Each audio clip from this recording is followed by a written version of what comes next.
ശ്രീമന്നാരായണീയം ദശകം 16 നാരായണ അവതാരവും ദക്ഷയാഗവും. ശ്ലോകം 3. ഗജാനന പത്മാർക്കം ഗജാനനമഹർനിശം അനേകദം തം ഭക്താനാം ഏകദന്തമുപാസ്മഹേ. സരസ്വതി നമസ്തുഭ്യം വരദേ ജ്ഞാനരൂപിണി വിദ്യാരംഭം കരിഷ്യാമി സിദ്ധിർഭവതു മേ സദാ. ഗുരുർബ്രഹ്മാ ഗുരുർവിഷ്ണുർഗുരുർദേവോ മഹേശ്വര ഗുരുഃ സാക്ഷാത് പരം ബ്രഹ്മ തസ്മൈ ശ്രീ ഗുരവേ നമഃ. ഓം നമോ ഭഗവതേ വാസുദേവായ. ദൈത്യം സഹസ്രകവചം കവചൈപരീതം സാഹസ്രവത്സര തപസ്സമരാഭിലവ്യൈ പൈര്യായ നിർമ്മിത തപസ്സമരൗ ഭവന്തൗ ശിഷ്ടൈകകങ്കടമമം ന്യഹദാം സലീലം. കഴിഞ്ഞ ശ്ലോകത്തില്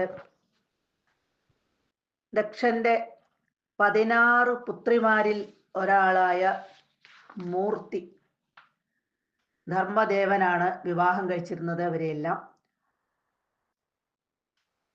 ധർമ്മദേവന് ആ മൂർത്തിയിൽ ഭഗവാന്റെ അവതാരമായ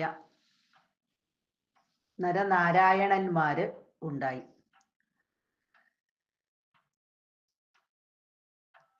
ഇനി നാരായണന്റെ സഹായിയായി നരനും ഒപ്പം ജനിച്ചു. ഇനി ദുഷ്ടനിഗ്രഹം, അത് ഈ അവതാരത്തിന്റെ ഒരു ഫലമാണ്. അപ്പൊ ആ ഒരു ദുഷ്ടനിഗ്രഹത്തെ കുറിച്ച് ഇതിനകത്ത് വർണ്ണിക്കുകയാണ്.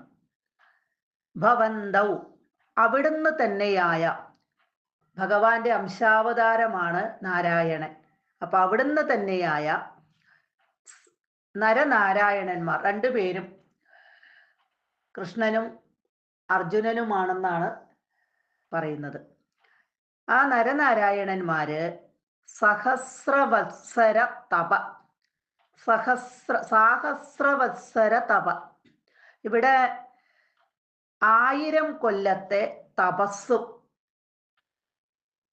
അതുപോലെ തന്നെ സമര അഭിലവ്യൈ, 1000 കൊല്ലത്തെ സമരം, യുദ്ധം, ആ യുദ്ധവും കൊണ്ട് മാത്രം അഭിലവ്യൈ, മുറിക്കാൻ പറ്റുന്നത്, മുറിക്കാൻ കഴിയുന്ന കവചൈ, ഇവിടെ കവചൈ. അപ്പൊ ഈ 1000 കവചങ്ങള്, അത് 1000 കൊല്ലത്തെ തപസ് കൊണ്ടും 1000 കൊല്ലത്തെ യുദ്ധം കൊണ്ടും മാത്രമേ മുറിക്കാൻ കഴിയുള്ളൂ. ഓരോന്ന് വീതം മുറിക്കാൻ കഴിയുകയുള്ളൂ. അങ്ങനെയുള്ള പോർച്ചട്ടകള് അണിഞ്ഞ, കവചങ്ങൾ അണിഞ്ഞ സഹസ്ര കവചൻ എന്ന അസുരനെ, അപ്പൊ ഇവിടെ സഹസ്ര കവചം ദൈത്യം, സഹസ്ര കവചൻ എന്ന ദൈത്യനെ, അസുരനെ, സഹസ്ര കവചൻ മഹാശക്തനായിട്ടുള്ള ഒരു അസുരനാണ്. 1000 പോർച്ചട്ടകള് ധരിച്ചവനായതുകൊണ്ട്, 1000 കവചങ്ങൾ ഉള്ളത് കൊണ്ടാണ് അവന് സഹസ്ര കവചൻ എന്ന പേര് ഉണ്ടായത്. ആ 1000 കവചങ്ങള് മുറിച്ച് കളയണമെങ്കിൽ 1000 വർഷം തപസ്, സംവത്സരം തപസ് ചെയ്ത് സമ്പാദിച്ച ദിവ്യശക്തി ഉണ്ടായാലേ അവന്റെ ഒരു കവചം മുറിച്ചു കളയാൻ പറ്റുകയുള്ളൂ. നരനാരായണന്മാരിൽ ഒരാള് 1000 കൊല്ലം തപസ് ചെയ്യും, മറ്റേയാള് അത്രയും കാലം ഇവനോട് യുദ്ധം ചെയ്യും. ഇങ്ങനെ ഊഴമിട്ട് തപസ്സും യുദ്ധവും 1000 സംവത്സരം വീതം നടത്തി ഈ നരനാരായണന്മാര് സഹസ്ര കവചനെ ഒരു കവചം മാത്രമാക്കി എളുപ്പത്തിൽ നിഗ്രഹിച്ചു എന്നാണ് പറയുന്നത്. ഈ സഹസ്ര കവചനാണ് പിന്നീട് കർണനായിട്ട് ജനിക്കുന്നത്. അടുത്ത ജന്മത്തില് കർണൻ ഒരു കവചത്തോടു കൂടിയാണ് ജനിക്കുന്നത്. ഇത് മഹാഭാരതത്തിൽ നിന്ന് എടുത്ത് ചേർത്തിട്ടുള്ളതാണ് ഈ കഥ. ശ്രീമദ് ഭാഗവതത്തിൽ ഇത് വർണ്ണിച്ചിട്ടില്ല. പര്യായ നിർമ്മിത തപ സമരവും. പര്യായം എന്ന് പറഞ്ഞാൽ ഊഴമായിട്ട്, ഊഴമിട്ട് എന്നൊക്കെ ഉള്ള അർത്ഥം. അപ്പൊ ഊഴമിട്ട് നിർമ്മിത ചെയ്ത തപ സമരവും, തപസ്സും യുദ്ധവും. അപ്പൊ ഓരോരുത്തരും ഊഴമിട്ട് തപസ്സും യുദ്ധവും ചെയ്തു.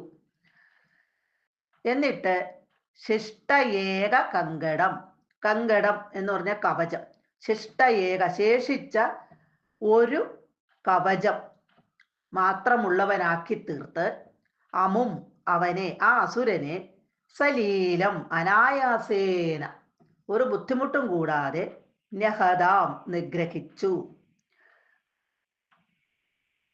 അപ്പൊ ഇവിടെ ആ സഹസ്ര കവചൻ മഹാശക്തനായിട്ടുള്ള ഒരു അസുരനായിരുന്നു. ആ അസുരന്റെ ഉപദ്രവം സഹിക്കവയ്യാതെ വന്നിരിക്കുകയായിരുന്നു.